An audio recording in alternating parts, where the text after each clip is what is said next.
Inselmilkom nilqakom għal programm ieħor Kuxjenza, grazzi tal-feedback sabiħ li kolli kemm fuq Facebook u anki Instagram. Nirringrazzjakom ħafna napprezza l-kummenti tagħkom u s-suġġerimenti tagħkom għal min jibatli wkoll biex jiġi fil-programm. Napprezza ħafna jew jittissuġġeruli nies u anke suġġetti li għandna nqanqlu iktar kuxjenza dwarhom. Illum is-suġġett huwa bistejjer illi huma ta' persuni validissimi, persuni li għandhom storja tajba ħafna. U llum ma żilt illi fl-istudio se ikolli illi qatt ma rajtuha titkellem hija Louise Bonnici illi għandha 3 tfal li għandhom forom ta' disabilità, ma hija mara inkredibbli u mara vera b'saħħitha. U għandi wkoll lill-produttur, attur, direttur fuq Television Malta li jiena vera kburija bihi li nsegwu x-xogħol tiegħu l-Dazier De Bono. Grazzi illi qegħdin magħna fl-istudio, vera napprezza x'naf kemm inti mħabbat bħalissa bix-xogħol tas-serje Casa Celestina u nixtieq ngħidlek proset għax qed insegwih u vera sabiħ, proset tax-xogħol.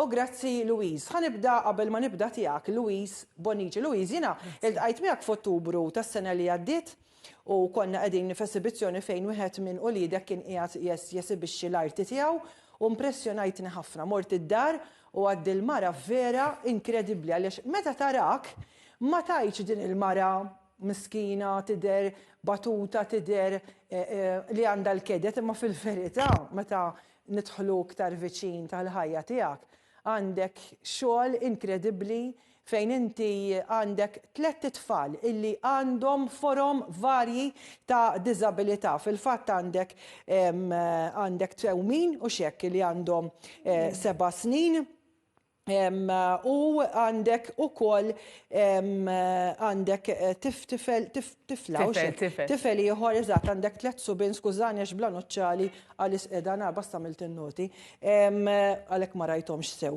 Però inti mbagħad għandek storja oħra illi suppost mhux 3 tfal għandek, suppost għandek 4 għaliex it-tewmin fil-verità kienu triplets.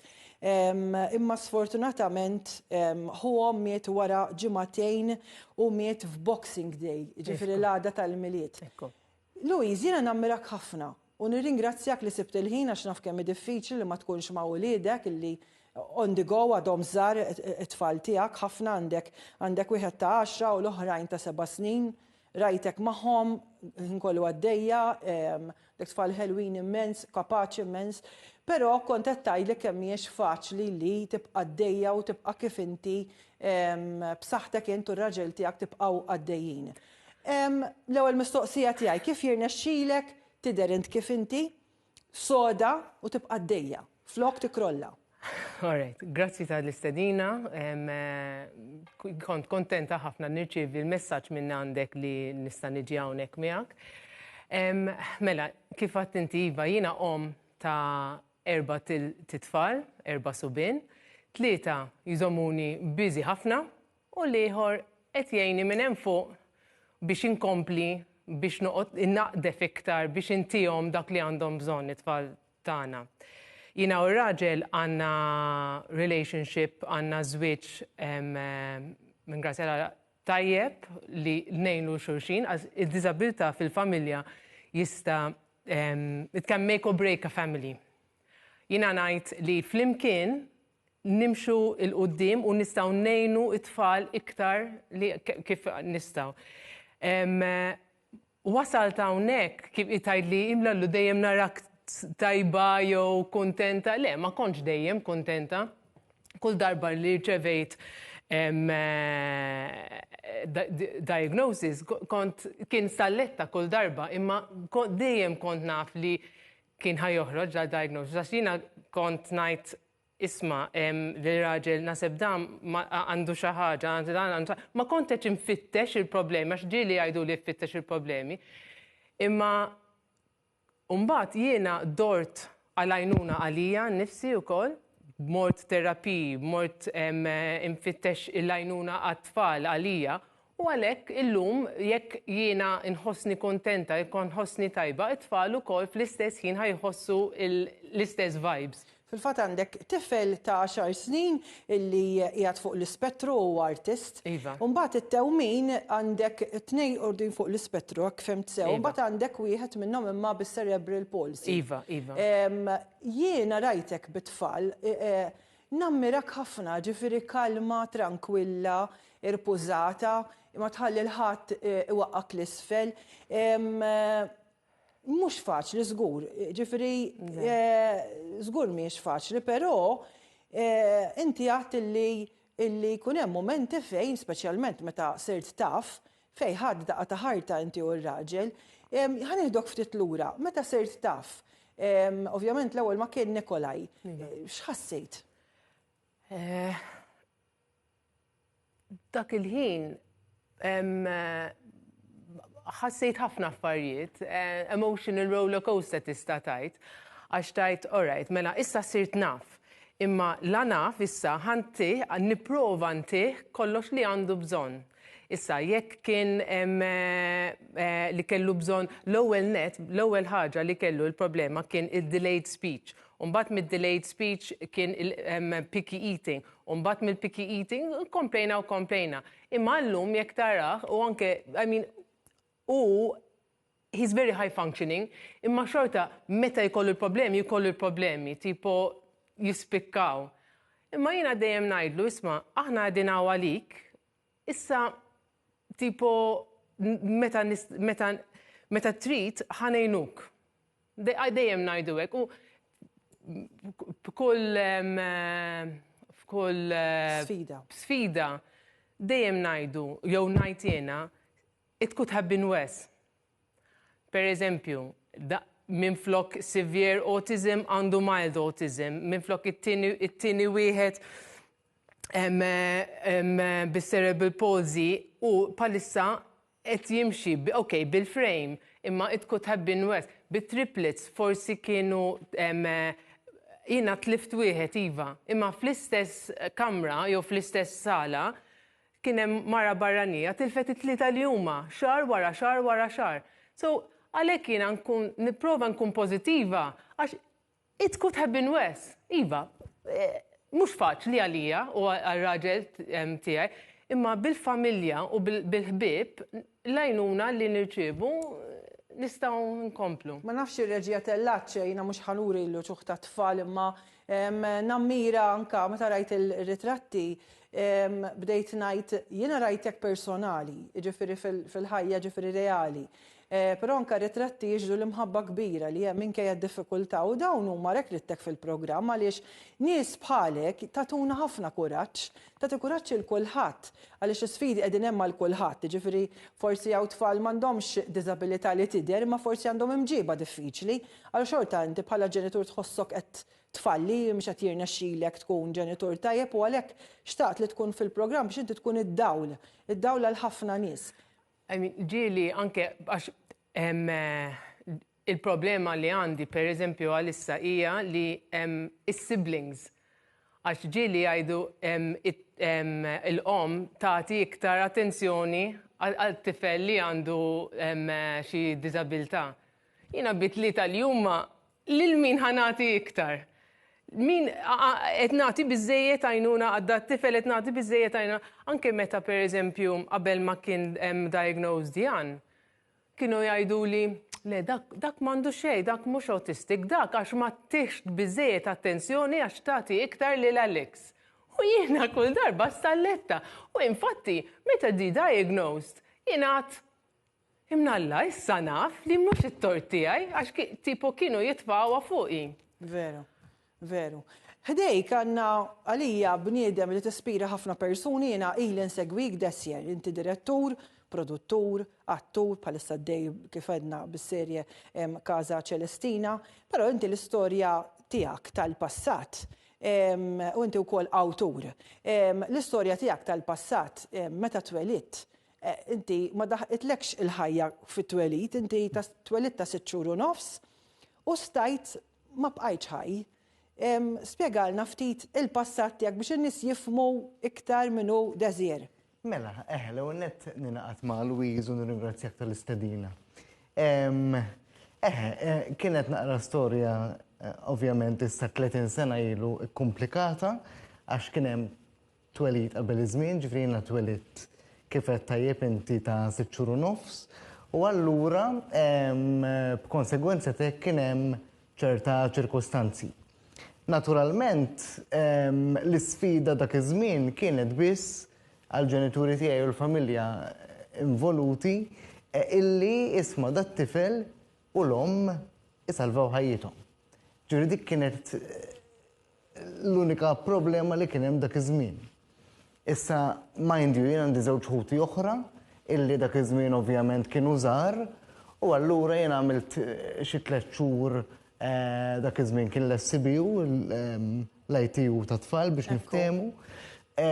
U allura kien hemm ħafna attenzjoni ovvjament fuq dit-tarbija li l-ġenituri tagħha ma jafux jekk hux ħassalva jew le. Jiena ovvjament qed nirrakkonta mill-istejjer li nisma' ta' li smajt għax naturalment ma nafx. Imma kien żmien diffiċli ħafna l-ġenituri tiegħi u l-familja.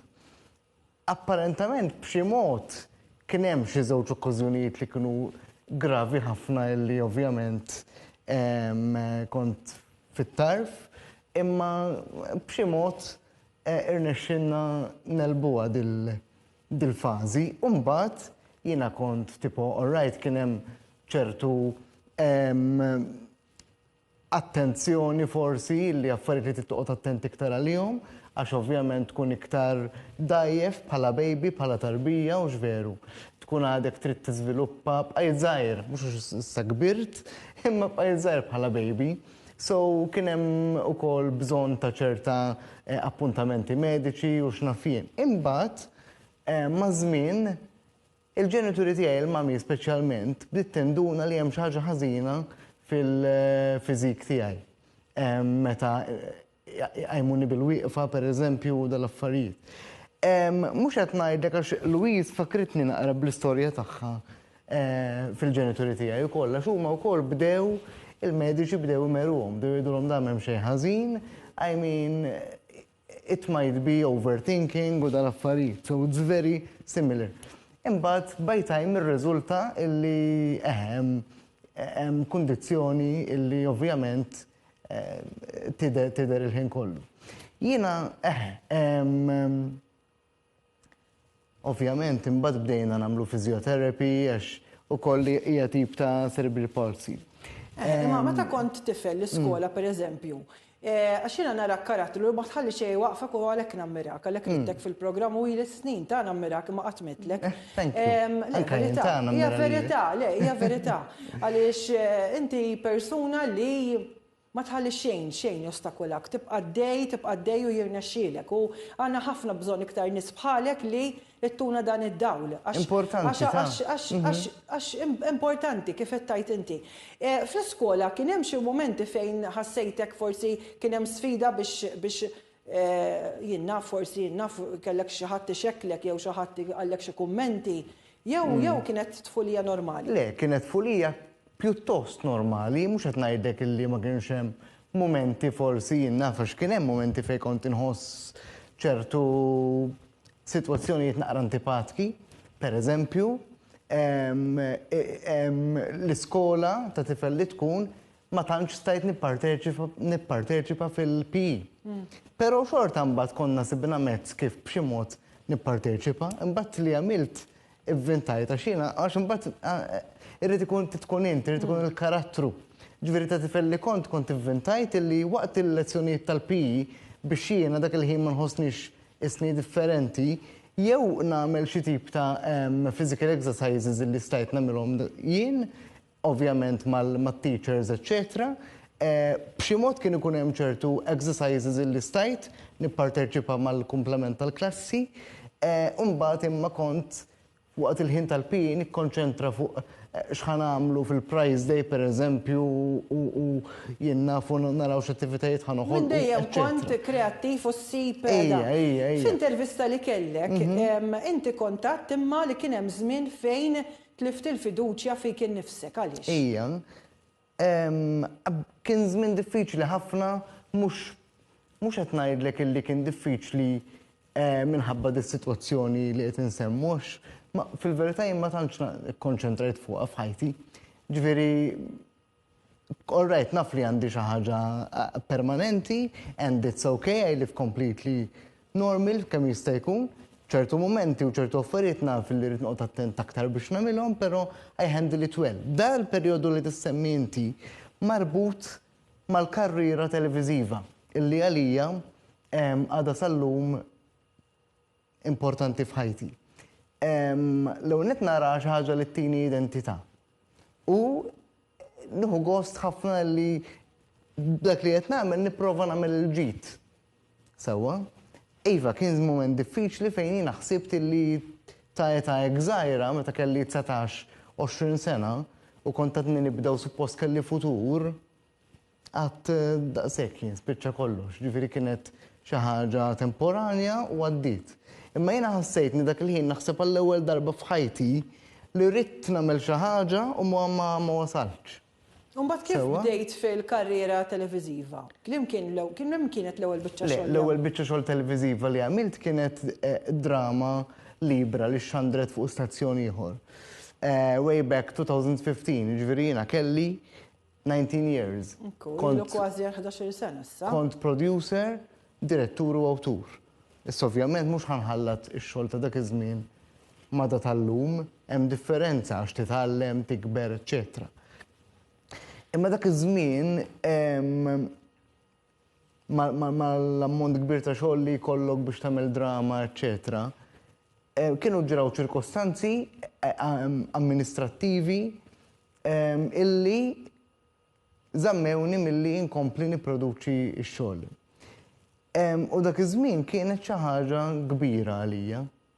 Ġifieri għamilt perjodu li l-ewwel nett kont għaddej anke minn aspett ta' finanzi, għax kien proġett li ma tkomplix. Rridu ngħidu li meta naraw ix-xogħol tad-drama fuq mhijiex faċli għaliex l-ispejjeż huma enormi. Iva, għandek biċċa xogħol finanzjarja kbira u jiena dak iż-żmien kien kelli 19-il sena. Jiġifieri mhix xi ħaġa qed tifhem illi x'ismu, għaddejna naqra minn fażi kera li ħadet li ftit ta' żmien mhux ħażin, kelli problemi finanzjarji fejn jidħol xogħol, ix-xogħol ma setax ikompli, mhux torti għajta, ġifieri kien hemm ċirkostanzi oħra. U għadd daqshekk jimmela spiċċajt issa. Imma llum? Imma le, llum isma' rrid ta' nirringrazzja u nsellimlu minn hawnhekk lil ħabib u kollega tiegħi Pier Portelli li dak iż-żmien kien responsabbli minn amministrazzjoni oħra ta' stazzjon privat u kien batalija u tkellimna u konvinċini illi jisma' inti trid tagħmel xi ħaġa.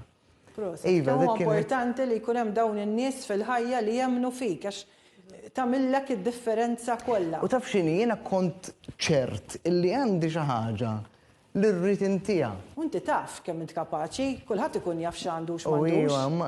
Le, kulħadd ikun jaf, ma mbagħad jiddependi jekk ħadd ieħor jemmen fik jew le. Iva, kont imma jiena kif se nwassal dak li rrid inwassal issa. Insomma, kollox f'ħinu u f'waqtu. U llum inti wieħed mill-aktar persuni, inti qiegħed fix-xena llum fil-fatt Casa Celestina sejjer tajjeb ħafna għandek atturi kbar u mustaċċuni, ġifieri llum għandek l-isem u proset għaliex bqajt għaddej u dak huwa l-messaġġ. Louise, inti għad li rrid ngħid ħafna affarijiet u ovvjament jekk ngħidu kollox nibqgħu sada. Però iddejqek ħafna l-kelma diżabilità. Inti tgħid le, abbiltà u mhux diżabilità xtaqtek tgħid li ftit fuqha u anke dwar din il-buzzword tal-inklużjoni li tħoss li tkun xi drabi falsa li mhijiex vera. Il-kelma diżabilità qiegħda hemm u kulħadd juża.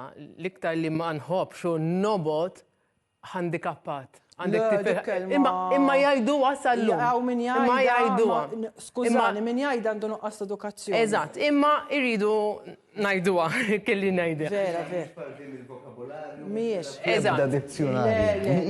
Eżatt, imma, okej, li staqsejtni għax għad tiddejqek ħafna. Eżatt, il-ħaġa li n-nies jħarsu biss fuq il-ħaġa li ma jistawx jagħmlu, jew fuq il-problema li għandhom. Li jiena nipprova u għalhekk tipo bit more positive li nħares lej il-qabilità. U it-tfal tiegħi jew tagħna għax ir-raġel ukoll, aħna nħarsu intuhom, pereżempju Nikolaj, l-arti, dak li jħobb, allura he's very able, let's help him. Jiena ngħidilhom jekk intkom tridu, intkom tistgħu. Għax jekk ma nemmenx jiena fihom, min ħajjemmen fihom.